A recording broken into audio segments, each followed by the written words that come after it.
Congratulations, you are outstanding in this. And Thank I you. want to know, you bring such intensity and passion to every role that you play. Where does that come from? Wow, I think I just love to do it, you know? I mean, particularly on a movie like this, you know that you're working on something that's pretty epic and is probably going to be around for a long time. A lot of people are going to see it, so it's all very motivating. Yeah. Is it daunting at all to take on a role of such extreme, with Superman? I mean, who doesn't know who Superman is, to be in a movie like this? Yeah, well, and also to follow, Terrence Stamp's iconic performance in the original. It is. But I just, I'm just focusing on one day at a time. And, it's interesting, when we started working on this, we started with a lot of training. We all did a lot of training together, and I think that kind of helped loosen things up a little bit. And because it is a very physical movie at the end of the day. So that's a good way to kind of find your way into it, A couple of years ago, I was able to talk to you at the Toronto Film Festival, and I asked you about this character. I think you just finished shooting it, and you said you saw General Zod as misunderstood. Why do you say that? Why do you see him like that? Yeah, I don't even know if it's necessarily misunderstood or just not understood. I mean, I think it's all a matter of perspective. Like, if you're an Earthling, you're not going to like General Zod very much, because he's basically willing to wipe you out in order to save his people. But if you're a Kryptonian, you're probably like, wow, that General Zod, he sure is doing the best he can. So it's just a matter of perspective. Yeah. Was it hard getting into the physical condition for this? I mean, there's a mental aspect, obviously, but like you said, training hard. You and Henry had some pretty big scenes there. Yeah. Well, I kind of enjoyed it because it's very unusual for me. It's not usually, I didn't do a lot of training before, take shelter or anything like that.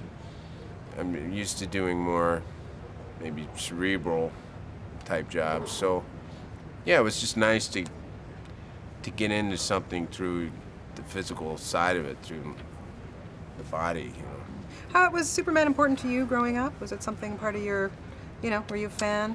Well, I love the movies, and Christopher Reeve was so great. It was so sad when he passed. But like, I didn't get the comic books or anything. I didn't really get into comic books very much. But it's up there. That franchise is up there with like Star Wars, and they were kind of what little boys of my generation were into. Yeah. Why was Henry Cavill the right guy to play the Man of Steel? Wow.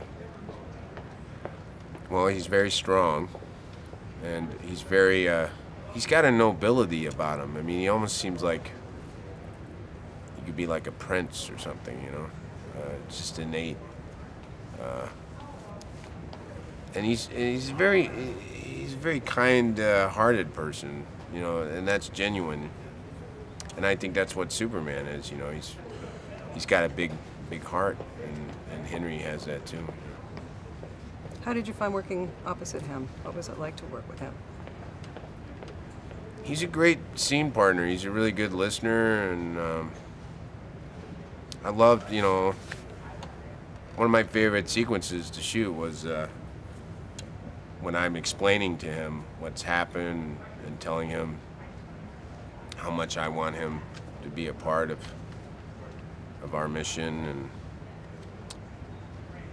it was surprising how emotional it was. It's not what you expect, I think, from a movie like this. Do you have a Superman in your life? He's the ultimate superhero. He's inspiring strength, responsibility, and hope throughout the world. So who in your life is a hero embodying the Man of Steel's selfless ideals? Is there somebody? Well, yeah, definitely. I mean, oh man, somebody. Give me a second. I was just thinking about this. You know, yesterday I was at the hotel by the pool, and the man walks up and sits down next to me, and he says, "Yeah, tomorrow I'm going back to Afghanistan for the 7th time." He's a paramedic. He goes and rescues people. He jumps out of planes, rescues wounded soldiers. He's been shot 6 times. He literally had one wound that he had to drain, he said, for like the rest of his life. And despite all that, he was still going back for another tour. He said, you know, they asked him to do a medical discharge, and he wouldn't do it because he wants to be in. He's a lifer. Bill Walsh is his name. He's a major in the Air Force. Major Bill Walsh. So it's kind of wild that you asked me that question, because I was just talking to him yesterday. Yeah. That's amazing. They're amazing men. That is no question about it. As I said to you earlier, you know, you give such passion in your performances, and I'm such a huge fan of Boardwalk Empire. How's it been to get back on the set with that gang, and what are we going to see from Van Alden? He's such a mystery, that guy, you know? Oh, tell me about it. Yeah. Yeah, you know. Yeah, well, we're about halfway through shooting season 4, and he's still struggling, poor old Van Alden. He's still trying to figure out, you know, he's getting, he's kind of getting drawn into a situation. It's like quicksand, that he doesn't really want to be in, but, you know, he can't help it. You know, he's still rubbing shoulders or elbows or some body parts with O'Banion and Capone and all the Midwestern criminals, so. But it's interesting because we're just halfway through, so I really don't know. I don't even know what to expect. Well, that's okay. Point. I like surprises. I can't wait to see this. Did you ever think you're going to become an internet sensation? Reading that sorority letter, hilarious stuff, my friend. Yeah, yeah. You know, I'm not. I didn't even go to university, so like half of what she was talking about, I didn't even understand. But I just gave it the good old college try. Well, I think you were fantastic. You should do some comedy. You really need to do some comedy. I would like to see that. If somebody sends me a comedy that I think is funny, I will be there. Okay, well, congratulations on this. Your General Zod is outstanding, and it's such a pleasure to talk to you. Thank you so much for your time.